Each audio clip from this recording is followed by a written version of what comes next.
para mim, a cultura tupinambá era um pote de cerâmica e que foi jogado no lajedo e espalhou os cacos, fragmentos para tudo quanto é lado. Cada um das pessoas que achou esse fragmento guardou. E aí a gente vai montar esse novo pote. Esse pote vai ter falhas, fragmentos, vai ter rachadura e tudo bem. É a maneira como os rios, como os mares vão subir, vão destruir casas, né, cidades, etc. Ailton Krenak é um filósofo dessa questão. O Ailton tem uma ironia cruel. Se a humanidade acabar, a natureza não vai sentir falta. Nós somos um povo do sonho. A gente tem a transcendência de tecer o vazio. O vazio não está vazio. Enquanto o humano sonhar, os animais sonhar, a terra sonhar, o território sonhar, nós sobreviveremos.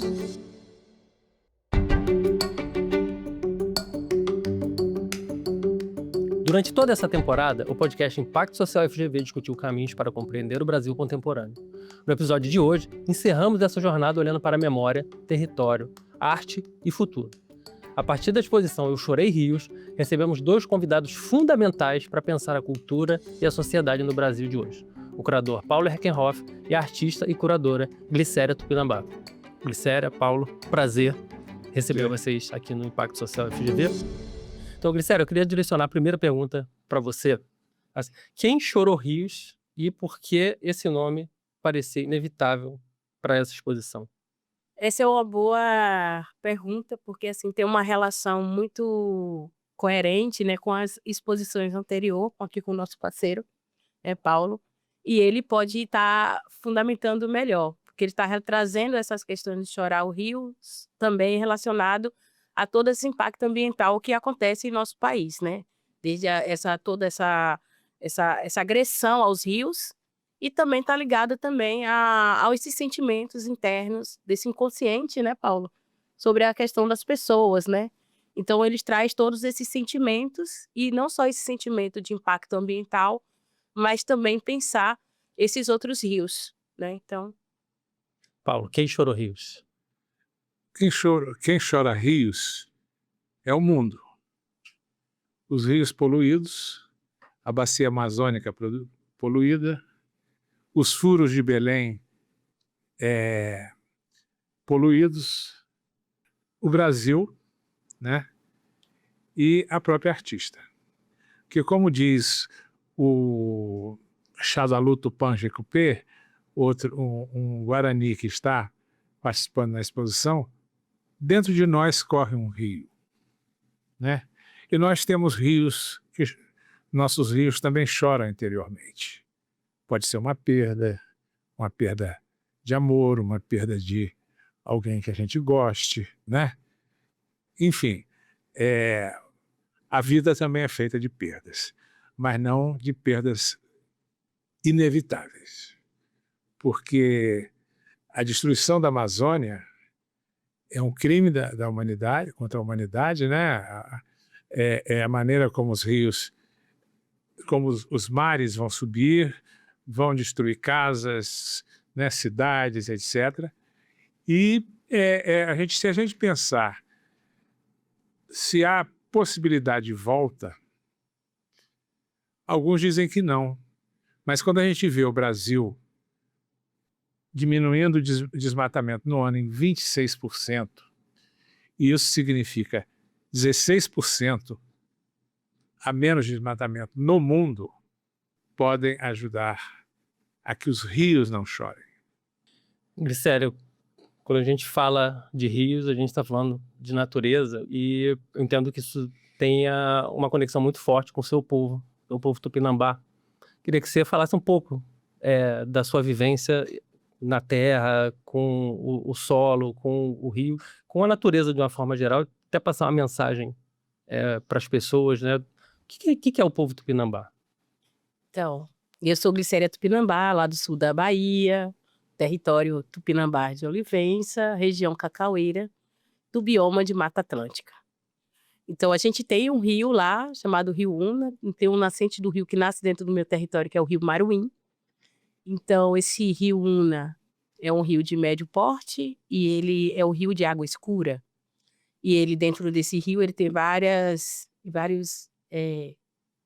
poços.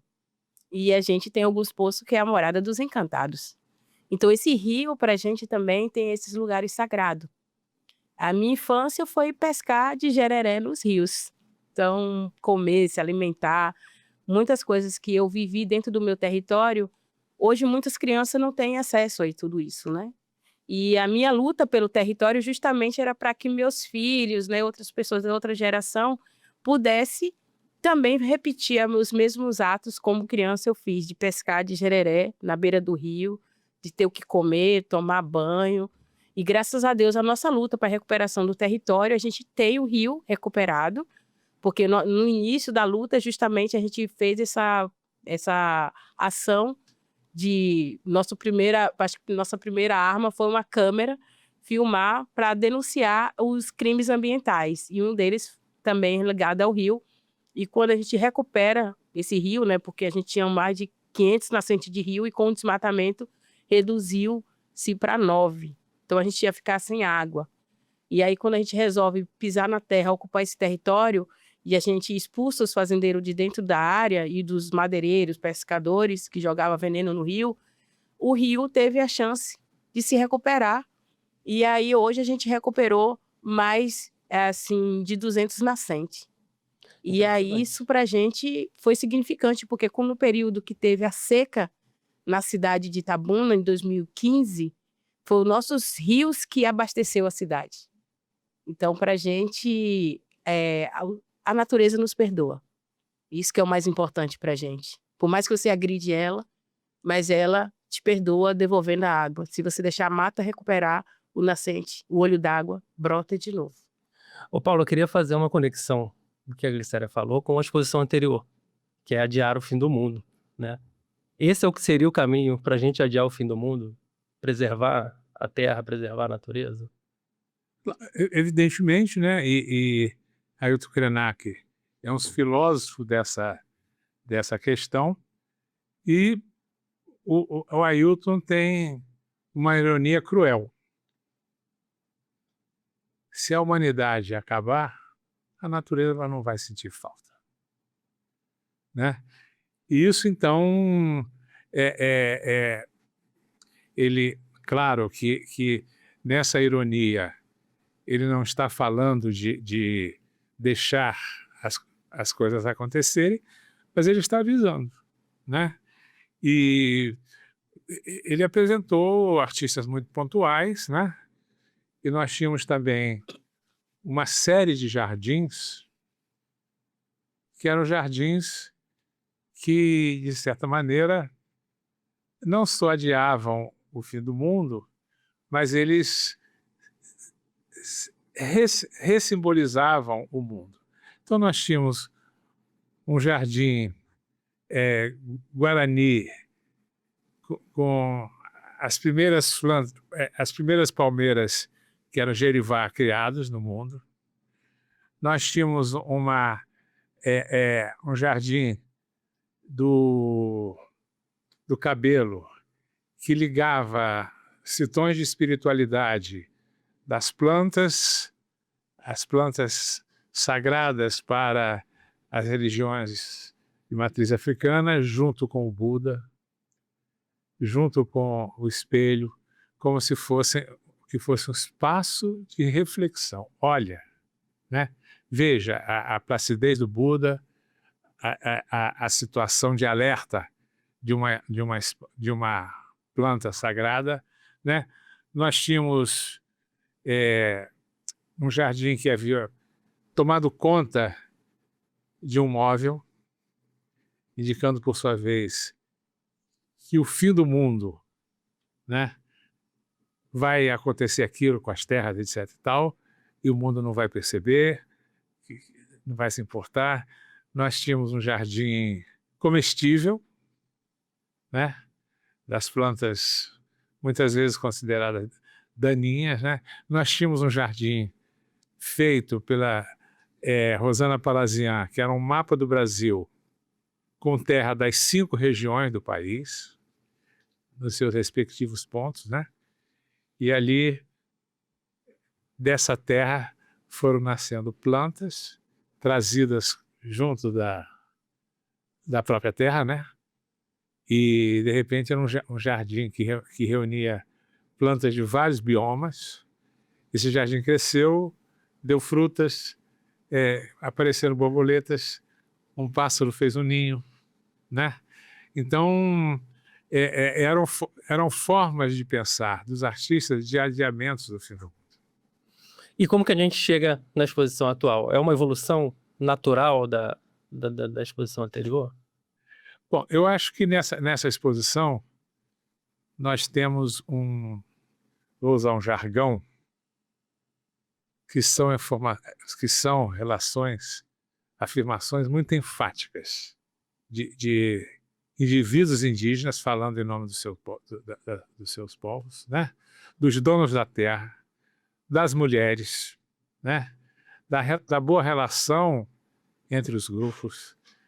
Pegando, por exemplo, as tramas, né, feitas por mulheres, os seus significados, a trama como união, símbolo da união entre as pessoas, ou de união com o cosmos, que é um assunto, a cosmologia, a cosmogonia é algo muito importante para a Glicéria, né? Então, nós temos os papéis das mulheres das diferentes sociedades indígenas, parteira, a mãe que está com seu bebê, mas do lado ela está amamentando em seu peito um pequeno mico que ficou órfão. Ou seja, essa unidade que existe no mundo a partir da visão dos indígenas do mundo. Ninguém é superior, um fala com o outro, pensam através dos sonhos, pensam através da conversa matinal em torno de uma fumaça, né? E Glicéria podia falar sobre essas questões. Por favor. Eu vejo uma questão crescente. Eu acho que esse espaço que se abre é para os artistas indígenas poder dialogar dentro do ambiente, em que pode mostrar diferentes pensamentos e diferentes técnicas, né? Porque sempre é congelado o pensamento do artesanato para os indígenas. E quando encontra esses indígenas construindo outro pensamento, vou falar assim, de aldear esses imaginários, né? Principalmente chegando nesse lugar da arte contemporânea, a gente vai trazer essa diversidade de vários indígenas, de várias tecnias, e utilizando esse domínio sobre outras técnicas. Principalmente, a gente tem um trabalho de Fran Baniwa, que ele traz uma metodologia sobre o roçado, a metodologia de roça, do roçado. Então, ele vai trabalhar com as imagens das mulheres trabalhando na roça, na lavoura, trazendo essas multicores, né? Porque você está dentro da roça trabalhando, colhendo, você está envolvido por muitas cores, né? E ele vai trazer esse tempo contemporâneo da aldeia, do território Baniwa e das mulheres fazendo a coleta dentro do roçado. Para mim, isso é bastante significante. Tem significativo também, é um trabalho também que a gente pode trazer de Arissana Pataxó, que ela faz um trabalho na questão do período da pandemia, que ela utiliza do próprio território, as terras do território, e num papel preto, ela escreve luta e luto, né? Então, nesse período de luta e luto, que ela brinca com isso, né? Porque é um período pandêmico e a gente tem que lutar para sobreviver ao luto. E Glicéria, você sempre fala muito a questão do território, né? E como um fundamento, a terra como é um fundamento da existência de uma sociedade, né? Ali estão os seus mortos, ali está seus alimentos, a sua vida, né? A sua relação com o cosmos, né? E é muito importante que você escolha, no meu entendimento, você escolha um artista que trabalha com a terra. É como se você transformasse a galeria da FGV em território indígena. Já não mais simbolicamente, mas também até com a espessura do signo material da obra, né? E nesses termos, eu creio que, no meu entendimento, os artistas sempre me surpreenderam. Eu nunca fui capaz de prever, né, tanta profundidade de maneira tão simples, tão despojada, né? Isso é um sentimento de que a arte a arte contemporânea dos indígenas, né, ela pode ter usos especiais, eles usam vídeo, cinema, fotografia, instalação, performance, instalações grandes, mas ela também pode ser o simples, né? Como se fosse uma semente simples que vai se transformar numa árvore. E, Paulo, uma coisa curiosa, assim, às vezes o simples é o que toca no coração de quem está assistindo, que emociona, que traz para reflexão, né? Como é que você tem visto a receptividade do público, assim, com a sua obra, com a obra dos artistas que estão ali expondo junto com você, dos povos que estão ali? Como é que tem a conexão das pessoas com o que está exposto e com a arte de vocês? Eu estou impressionada, né, na verdade, por essa receptividade, principalmente por essa repercussão até no Instagram, na mídia, que foi muito acolhida. E, principalmente, eu acho que a gente foi muito assertivo na escolha dos artistas, né, porque cada uma em sua habilidade, né, nas suas inteligências, e formar a diversidade, porque são diversos povos de diversas regiões da América, né, lá da América Latina, no todo, e a gente está trazendo diversos diálogos, né, para dialogar, não só com os indígenas, mas com os não indígenas. Então, a gente tem um diálogo ali que está estabelecendo visões do que você vê, do que eu posso ver e transmitir, né, como foi colocado todas essas diversidades de materiais utilizados. Para mim, hoje, foi um dia especialmente significativo, por 2 motivos. O primeiro é um motivo social e político. Havia chegado uma escola com uns 40 alunos, eu acho que eles deviam ter entre 10 e 11 anos de idade, meninos e meninas, né? E eu perguntei quem ali era descendente de indígenas. Eles gritaram com alegria, em uníssono: eu sou, esse meu avô, não sei o quê, minha mãe disse, sabe? Era assim de uma alegria, um sentimento de pertencimento ao Brasil primeiro, ancestral, né? Originário. E eles não tinham consciência dessas questões políticas. Eles tinham a vivência. A vivência na escola, que eles levaram para casa, o que eles conversaram entre si, o que eles trouxeram da casa e voltaram a jogar. E o segundo trauma hoje, eu diria que hoje foi um dos momentos mais radicais da minha vida, no sentido de cair a ficha, de poder dizer como eu errei, foi quando Glicéria, do Penambá, me falou sobre o que são as cenas de canibalismo na representação, ditas de canibalismo, pensadas pelo homem europeu como canibalismo e pensadas por um curador orientado pelo pensamento histórico europeu, como estava equivocado, né? Compartilha com a gente. E nesse momento, então, eu vi claramente que eu tinha que dizer: errei. Pedir desculpa aos tupinambás, aos indígenas, porque eu tinha errado. Errado por trazer um preconceito erudito europeu, né? Mas eu me transformei em discípulo da Glicéria. E Glicéria se tornou minha mentora. E isso não fica em palavras, não ficará em palavras. Nós vamos, daqui em diante, desenvolver um trabalho de releitura, né, de certas afirmações sobre o canibalismo como sendo um processo de formação da sociedade brasileira, etc. e tal, né, esse mito de origem equivocado, que estava equivocado em Hans Staden, estava equivocado no Theodore de Bry, também no Oswaldo de Andrade, no Manifesto Antropófago, estava equivocado por Paulo Herkenhoff quando faz uma Bienal de São Paulo. E aí a gente vê uma pessoa com a bagagem e a vivência do Paulo, e é uma humildade sem igual. Eu fiquei extremamente curioso para saber qual foi essa conversa. Você pode compartilhar um pouco com a gente?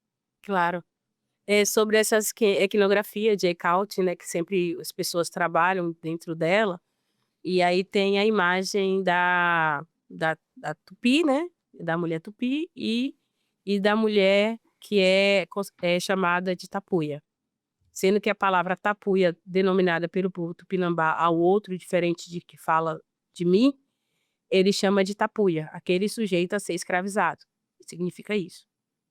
E aí, ao longo, né, se ressignifica isso e vira praticamente quase que as pessoas consideram hoje uma etnia, mas na língua tupi está relacionada ao outro ser escravizado. E aí, quando ele ressignifica a imagem e traz uma mulher com um cesto, né, no seu canguçá, né, na cesta, ela coloca tem um pé na mão, uma mão, né, de uma pessoa segurando o pé na cesta, cabeça e tal.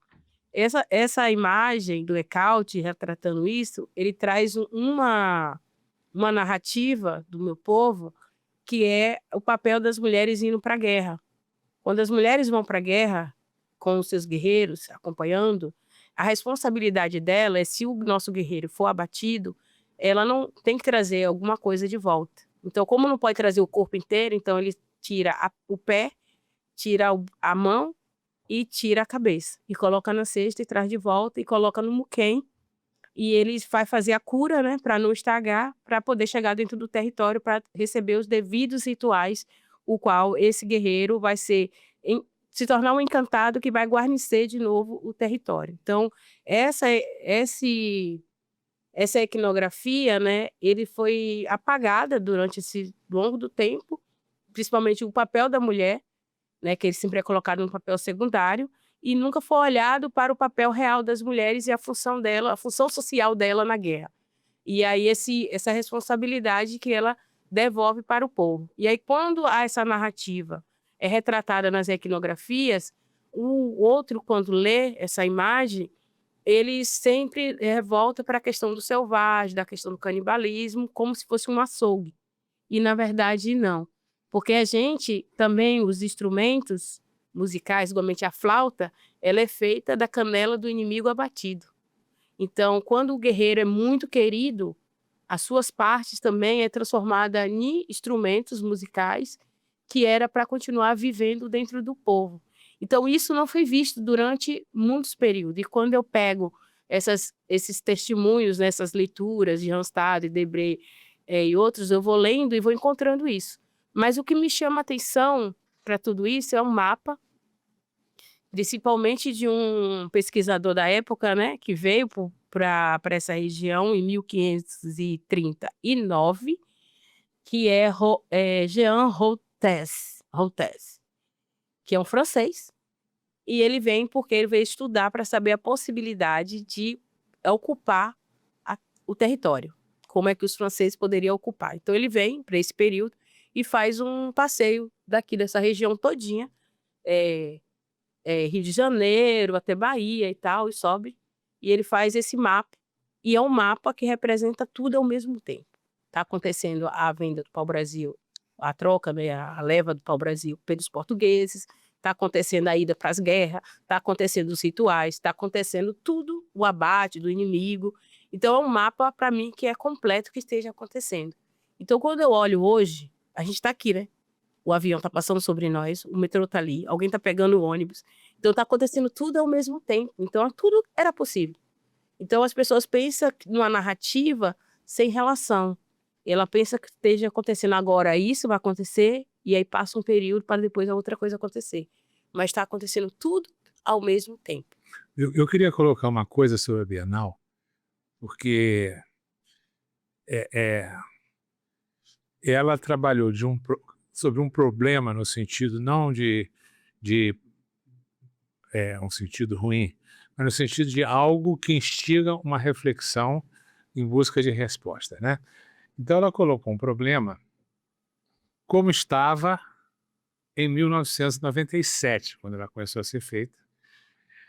O manifesto do Oswald de Andrade foi distribuído em várias línguas. Eram dezenas de curadores que recebiam, eram quase 100 curadores que recebiam a incumbência de interpretarem as questões de canibalismo como prática de violência social, canibalismo social, ou antropofagia como fato simbólico, né? Nós evitamos as questões de penúria, etc. Ninguém pensou nos termos da Glicéria. Ninguém. Essas 100 pessoas, com cerca de, sei lá, alguns brasileiros, ninguém pensou. Houve escritores que a gente convidou, brasileiros. Mas, Paulo, eu acho também que tem um ponto que é importante a gente tocar, que houve e ainda há um movimento de apagamento, né, da história dos povos indígenas. Isso não vem de hoje, isso vem, sei lá, de 1500, talvez até antes, né? E entendo também que existe um movimento mais recente de resgate dessas culturas, dessas tradições e até dessa valorização. E aí o nosso entendimento ele evolui. Eu acho que esse apagamento, em parte, é pelo mercado. O mercado está fazendo ele está tendo uma atitude perniciosa de transformar alguns artistas em fetiche, né? Em fetiche, de transformar em estrelas do mercado e esquecendo, vou chamar, o humanismo que deve reger uma arte quando trata de sociedades que foram apagadas, que foram excluídas, que foram destruídas, etc. Há todo um esforço de reconstrução de línguas que desapareceram. Que uma forma de apagamento é você apagar a língua. Sem dúvida. Né? Porque ali você apaga as nuances, né? Agora, você teve a aventura de nascer de uma família em que você pode trabalhar a memória das gerações, né? Ter o apoio dos seus pais, né? E nisso você se vê como participante de um tempo que corre.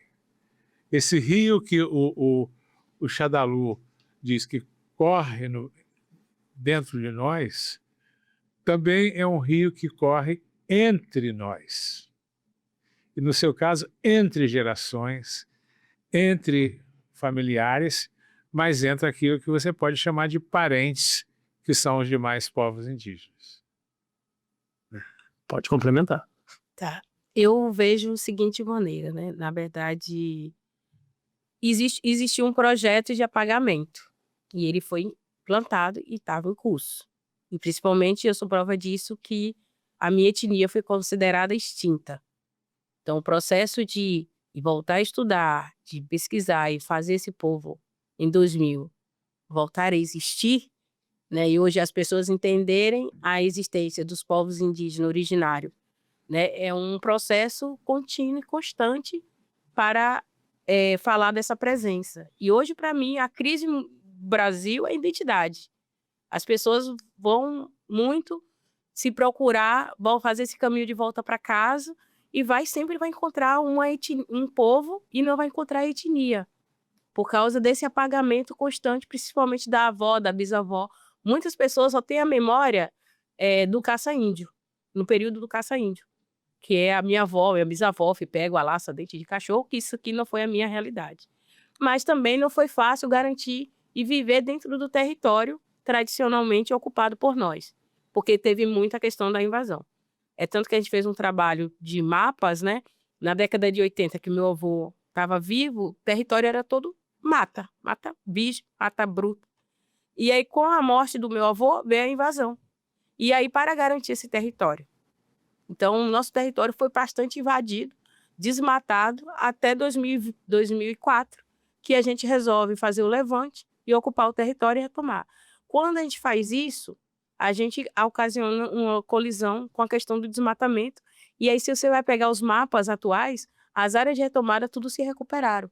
Então, esse lugar que era devastado hoje está verde, recuperada a mata. E aí é um processo, né, de luta política, de existência, de convencimento que, historicamente, educacionalmente, numa educação universal, cria esse apagamento e coloca a gente como esse lugar de não existência. Quando a gente utiliza a linguagem da arte para mostrar a nossa presença, porque as pessoas rompem o medo, né? A arte faz com que as pessoas se aproximem, e aí ela faz esse diálogo. E aí as pessoas perdem o medo e passam a entender e se questiona.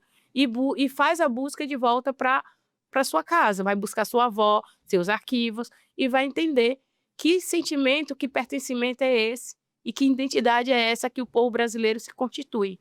E aí sim, eu acho que vai ativar e vai tirar esse lugar do apagamento, né? A gente hoje constantemente, mobilização, ATL, né? A gente vai para as ruas, a gente mostra a presença, a gente ainda é visto como alegoria, né?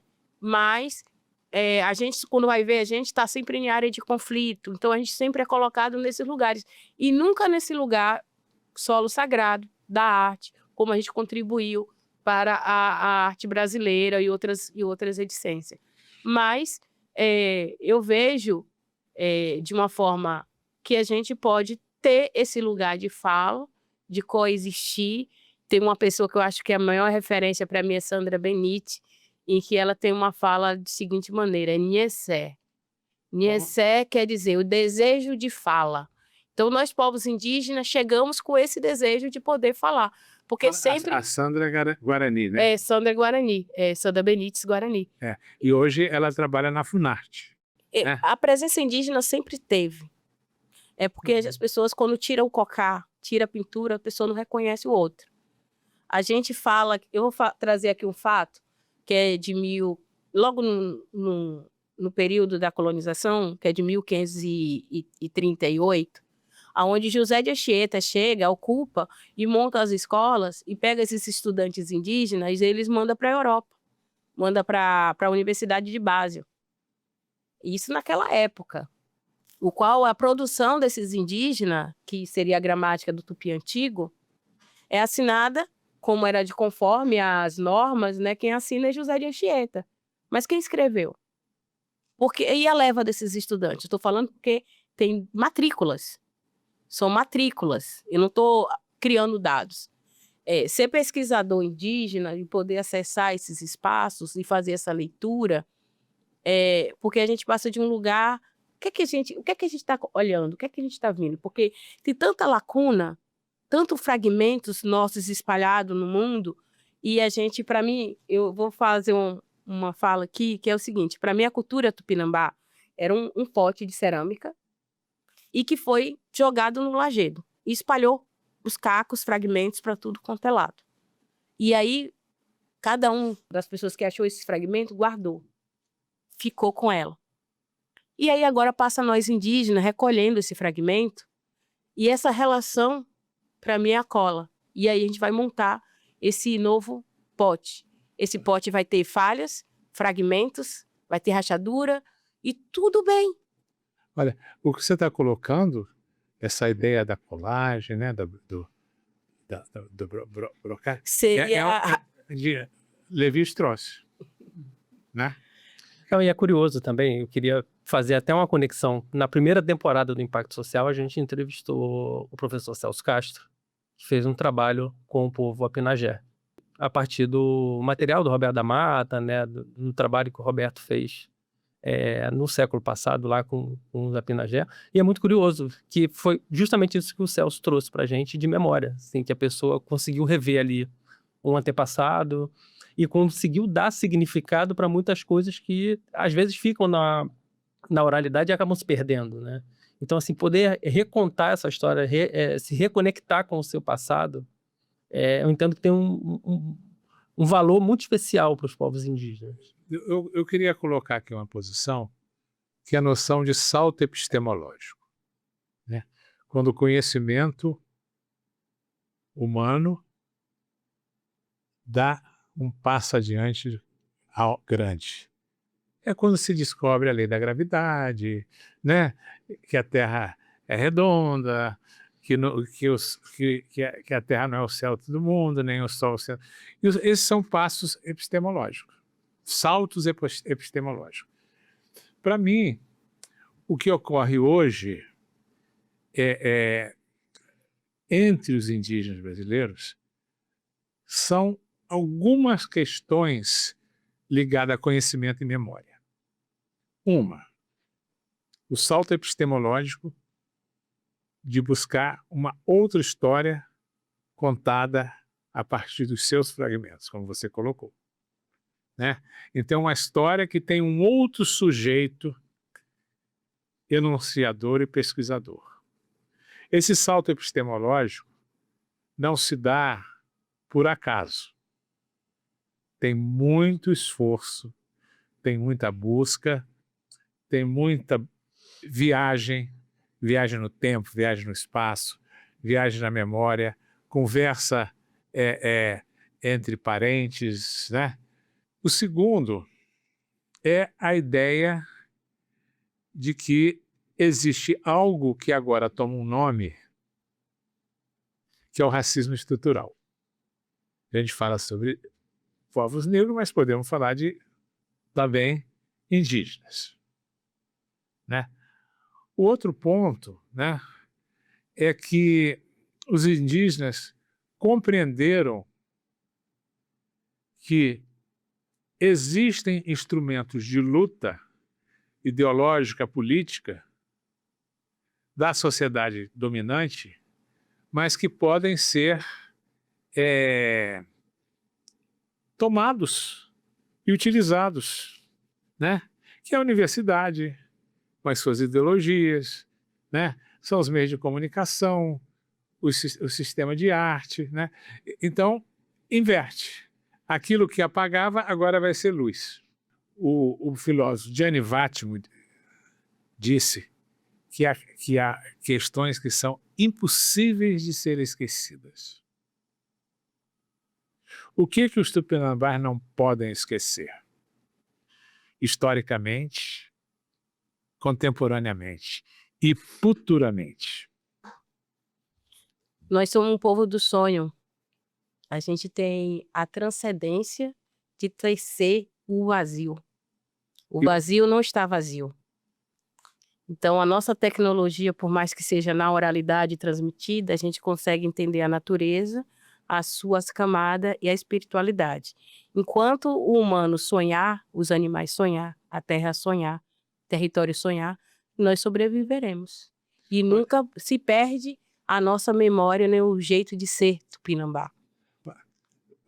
Olha que coisa interessante. Você falou do vazio como lugar problemático, né? Lugar rico, cheio de possibilidades, né? A Mira Schendel tem um trabalho que ela escreve em italiano, Nel vuoto del mondo, o vazio do mundo. Mira Schendel é um fenômeno mundial da linguística contemporânea. E veja como você parte de uma percepção, né? E isso me põe a seguinte questão: se existiria um inconsciente coletivo entre as diferentes sociedades, né? A questão do inconsciente coletivo separou Freud de Jung, brigaram. Mas no final da vida, Freud começou a repensar e acreditar no inconsciente coletivo, né? Então, é muito interessante perceber que esse inconsciente coletivo se dá entre uma mulher muito concentrada em si mesma, neurótica, estudiosa, pensadora, que amava o simples, e uma mulher indígena, estudiosa, que vai à luta, que vai para a Europa, que vai olhar coisas e que vai comparar, que vai estudar nó, e vai estudar a sua cultura, vai ouvir o filho, vai escutar, que ouve de 2 anos, que escuta uma tesoura falar. Conta a história da tesoura. No processo de recuperar a técnica da trama, do manto, né?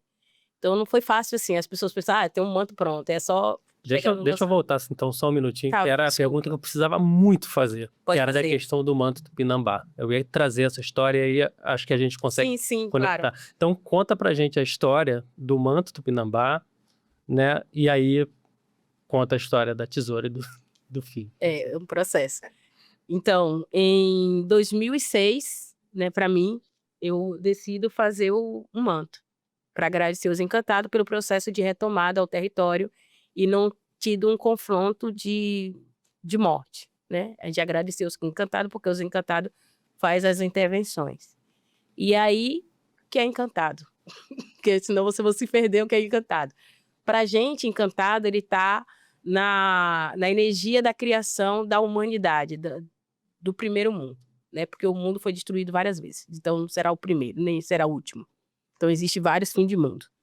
E naquele período, na criação da humanidade, que foi a criação a partir das 5 irmãs, que são árvores, e o velho, com seu cajado, pede às irmãs, e as irmãs dão os galhos, e ele esculpe a primeira humanidade, e ele dá o sopro da vida. Isso é a cosmovisão tupinambá, tá? E aí se surge a humanidade. Nessa humanidade, aí vai se descobrindo que tem essas insinuâncias ao qual o velho vai sentir a raiva, o ódio, vai descobrir outros sentimentos, e aí manda destruir essa humanidade. E essa humanidade, ela tem pessoas boas e pessoas ruins. Como o sopro é eterno e veio do velho, então esse sopro está no mundo. Então, ele é os encantados, surge os encantados. Não é esse encantado que as pessoas têm desse lugar aqui. Um exemplo do que é o encantado, que nunca se tornou humano, nunca é humano. A caipora. A caipora é um encantado guardião da floresta. Então, ela surge com a criação da humanidade. Então, é nesse período que vai se aparecendo as coisas, então surge os encantados. Então, para poder resolver, quando eu falar encantado, as pessoas não levar para o encantado que as pessoas entendem hoje, né? Mas a gente, para na questão indígena, a gente tem uma outra camada de encantado. E aí, quando os encantados estabelecem para a gente essa missão, e eu recuperei o manto, né, fazendo através de algumas imagens, que chegou até a mim, de transparência, através da professora Patrícia Navarro, e a gente consegue montar o primeiro manto, porque eu perguntei ao meu pai como é que era antes, que não era, a gente não tinha roupa. Aí meu pai, a gente tinha agulha, tinha linha, a gente fazia a linha do tucum, a linha do algodão, a gente tinha material. Aí eu falei, então, como é que faz, pai? Aí eu falei, sua madrinha sabe fazer, mas eu vou te ensinar. Pegou, preparou a agulha para mim, e com as medidas, com as informações que eu tinha recebido da professora, eu estabeleci uma malha. E fiz o meu primeiro manto, em 2006, que foi para a exposição, acabou indo para a exposição, né, de João Pacheco, pela a exposição dos primeiros brasileiros, com a curadoria de João Pacheco. E aí, para poder ir para lá, os encantados autorizou que fosse, mas que eu fizesse mais 3 mantos. Eu falei que fazia. Mas quando eu fui encontrar um manto, na verdade, ver um manto pessoalmente, foi em 2018, na França. E eu nem sabia que na França tinha manto. Não sabia, não conhecia muita coisa. E aí, esse encontro, promovido por Nathalie Pavlik e com a professora dela, Irene Bassilier, A gente chegou lá e viu o manto, e o manto falou comigo. E o manto foi me mostrar que o manto era feminino, feito por um monte de mulheres, na aldeia, trouxe várias camadas para mim. E eu escutei o manto falou comigo. E é um objeto para a cultura branca, objeto não fala. É impossível falar. Se falar, você está sujeito a receber um diagnóstico, né? Medicamento na certa. Aí, para minha cultura, os objetos ritualizados falam. É possível de falar assim e é possível do outro, se eu estabelecer a comunicação, então você tem um vínculo com ela, uma responsabilidade com ela. Volto para o território e começa essa busca, e meu irmão recebe o título de doutor honoris causa, e as pessoas proíbem dele, o cacique Babau recebe o título de doutor honoris causa pela UNEB, e para estabelecer essa titularidade, ele não poderia usar o cocá. E que foi reconhecido a sua questão na sua inteligência na questão indígena, não pela questão branca. Aí, mas como era o rito da instituição, aí eu falei, não, os meninos, faz assim, a gente faz um ato. A gente faz um manto, faz um corredor, quando ele sai de lá da colação de grau, a gente faz um ato e coloca um manto e vamos ver o que vai sair na foto. Eu estava apenas disputando a foto, não estava pensando em outras coisas. Aí você faz o manto? Eu falei, faço, sabia? Não. Mas eu vou fazer. E aí eu peguei as imagens, mostrei meu pai, ó, é assim, assim. Aí quando meu pai viu a imagem, ele falou, precisa de um gabarito. E aí eu fui lá, tirou as varas, vira saruê, estabeleci, montei, e estiquei, encerei o fio do algodão, estiquei as malhas, botei. Meu filho tinha 2 anos, pequeno, deitado dentro de casa, aí eu terminei de esticar a metade da malha, e fui para a escola dar aula. Quando eu cheguei, ele estava dormindo. E eu quebrei todo o cordão na mão. Voltei, peguei ele no sofá, botei na cama para dormir comigo, dormia comigo. Ele não era um menino traquino. E aí eu acordei de manhã, me mandaram passar. Aí eu tava com a intuição assim, passa a mão na malha. Aí eu, meio sonolenta ainda, passei a mão na malha. Tava tudo cortado. Aí o menino, quando dorme com a mãe, é automático. A mãe levanta, o menino levanta junto. Aí eu, Ori, quem fez isso, Ori? Foi você, não foi, Ori? Aí, Ori, eu não, mamãe. Falei, foi você sim, Ori. Só tava eu e você aqui dentro de casa. Você achou a tesoura e cortou minha malha, Ori. Você cortou meu trabalho, Ori. Aí ele, não, mamãe, não foi não, mamãe. Não foi eu, não. Eu falei, foi, Ori. Ele, não, mamãe, foi a tesoura que falou comigo. A tesoura, gente, é da China. Como é que a tesoura falou com esse menino? E o menino não tinha coordenação motora porque eu não deixava ele brincar com tesoura. O menino, não sei aonde que esse menino achou essa tesoura. E passou rente que cortou e que a malha não parecia ser cortada. E aí, teimosa como sou, eu falei, ou eu tô certa, ou Ori tá certo, ou eu estou errada. Aí voltei, estiquei, emendei essa linha todinha. Quando eu olhei, eu estava errada e o Ori estava certo. E realmente o objeto falou. E aí, então, para você ver a dimensão da cultura da recuperação. E aí, quando eu vou entender essas imagens, que é uma imagem que chega para mim, que é uma imagem de Lívia Melzi sobre a imagem da fragilidade do manto que está na Suíça, essa imagem, eu consigo revelar o nó. E aí eu falei, eu conheço esse nó. Minha madrinha faz o nó. E aí eu fui atrás da minha madrinha. Aí minha madrinha fala comigo, é Dai Bransford. Ela tem 96 anos de idade. Aí ela chegou e falou bem assim para mim. Já sonhou? Eu falei, já. Já veio na ideia? Eu falei, já. Tá dentro de você? Eu falei, tá. Volta, vai e faz. Você sabe. Eu pensava que ela ia ser que nem uma professora, segurar na nossa mão, ensinar, manusear toda a malha, né? E aí, para mim, foi diferente, porque eu não uso agulha para fazer a malha, eu uso um fio contínuo. Então, foi a missão que me deram. É tipo, eu não quero remendar a história, mas eu quero construir essa história como se fosse um fio contínuo. Então, eu faço a malha dos mantos que eu faço com essa malha, com fio contínuo, e que tem todas essas intervenções, desde os pássaros, desde as crianças catam as penas dentro do território e me entrega, e quando entrega com a pergunta, nunca entrega vazio. Ela aqui, ou tia, ou minha madrinha, ou minha mãe, e eles falam bem assim, quem é que vai usar esse manto? vai ser o cacique, e esse vai ser ele vai ser um super-herói? Aí fala assim, quem vai usar o manto, ele vai curar o mundo? São crianças de 2 anos fazendo essas perguntas e me trazendo uma pena. E essas penas, com essas perguntas, é que compõem o manto. Eu nunca jogo elas fora, porque as crianças, ela só pega a pena, o terreiro pode estar repleto de penas, ele só vai naquela que o atrai. E quando elas pegam essas penas que caem, e elas lembram de mim, e vêm até a mim, e faz uma pergunta cabulosa que um adulto não faria, eu escuto, eu respondo, tem vezes que eu demoro de responder porque precisa de meditação.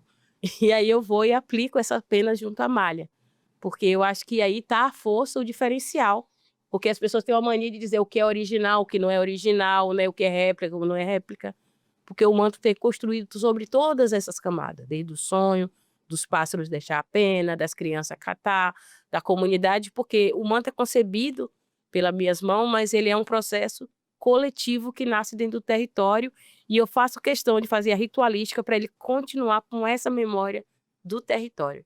E naturalmente sagrado para vocês, né? Exatamente. Mas eu consigo colocar nesse lugar para estabelecer na linguagem da arte para as pessoas dialogarem, colocar tudo em xeque. Porque esse pensamento formatado desde 1500 até o dia de hoje sobre a questão dos povos indígenas ou sobre a produção que os povos indígenas fazem sobre suas vestes sagradas, que é permitido olhar para o outro nesse lugar da arte, né, como um objeto ser admirado, eu permito. Perfeito. Gente, a gente está caminhando para o fim da conversa. E, Paulo, eu queria saber de você o que a pessoa que for à exposição ela encontra e qual é a expectativa do curador, assim, em termos de mensagem? O que o Chorei Rios passa de mensagem para as pessoas? O que as pessoas vão receber ao conhecer as exposições e as obras que estão lá? Bom, eu acho que o conjunto das obras e os seus núcleos, elas têm uma relação amistosa com quem está na exposição, né? Não há grandes questões cifradas que você precisa de chaves, de explicações, etc., né? E também eu acho que o curador deve perceber e ser servo dessa ideia de que a arte, como diz o Júlio Carlos Argan, é um significante à espera dos significados projetados pelo outro, né? Então, se espera, se ela é amistosa com quem ali está, se ela busca envolvimento e se ela vai projetar significados, a minha expectativa é de que, sempre que possível, o espectador projete significados dos indivíduos que fizeram a obra ou da sociedade de onde elas provêm. Isso é chorar rios. Já não mais um rio de tristeza, mas um rio de possibilidades de entendimentos, de fluidez nos entendimentos. Perfeito. Sério, eu queria te dizer que hoje você conseguiu transformar o Paulo, me transformar. Acho que a gente não sai da mesma forma como a gente entra numa conversa dessa, tá? E como é que você espera transformar as pessoas a partir da sua cultura, da arte que você transmite a partir dessa exposição e de tantas outras aí que você certamente faz e fará? Eu acho que as pessoas que se caminham até estar nesse espaço, nesse lugar, e possibilitar de abrir essa mente para conhecer esses artistas indígenas do Nordeste, de toda a região que compõe o Brasil e também a América Central, né, Sul, essa América Latina, né, eu acho que traz a possibilidade das pessoas de ver vários outros mundos, porque existem várias possibilidades de mundos e mundos diferentes.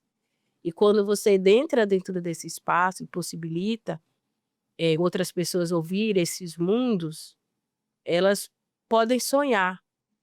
E o que a gente faz é curar, né? A cura de curar, de curador, de curar o mundo, é a possibilidade das pessoas saírem lá curadas e possibilidade de pensar outras possibilidades, não ficar condicionada, mas de estabelecer relações, né? A gente não está no mundo de criar conflitos, mas de curar as pessoas, os indivíduos, estabelecer diálogos profundos, conhecer cada artista que coloca ali, que tem de performance, de estabelecer, principalmente tem o Ziel Carapotó, que é um grande artista performático, que está ali. Temos Olinda, que traz a caipora com outro pensamento, Thierry Pataxó, que traz outras camadas. Então, são diferentes etnias, uma grande diversidade, trazendo diferentes pensamentos, diferentes se colocar para o outro. E, para mim, acaba sendo um espaço que a gente está estabelecendo uma diplomacia indígena nesse lugar, que por muitas vezes as pessoas acham muito de conflito. E, na verdade, estar aqui com o Paulo, a gente estabelece um diálogo onde a arte, que para mim é uma ferramenta, né, e que junta essa seleção de vários artistas e que pode estar diretamente a sua obra em contato com o público. Maravilhoso. Gente, queria agradecer pela presença de vocês, agradecer também ao público que nos acompanhou ao longo de todo esse ano, assim, uma temporada enorme, né? Começou no ano passado, foram 12 episódios. Falamos de cultura hoje, mas também falamos de economia, falamos de sociologia, falamos de muitas coisas. Queria, inclusive, apresentar para vocês o novo relatório de impacto social com as realizações da FGV em 2025, já está disponível no portal FGV, então portal.fgv/impacto-social, você encontra um novo material que certamente vai guiar a nossa terceira temporada, que em breve começa, e a gente conta sempre com a audiência de todos vocês. Então, nos acompanhem no YouTube, nas redes sociais, o Impacto Social fica por aqui, e a gente volta em breve com outros convidados, como o Paulo, como a Glicério. Tchau, tchau, e até a próxima.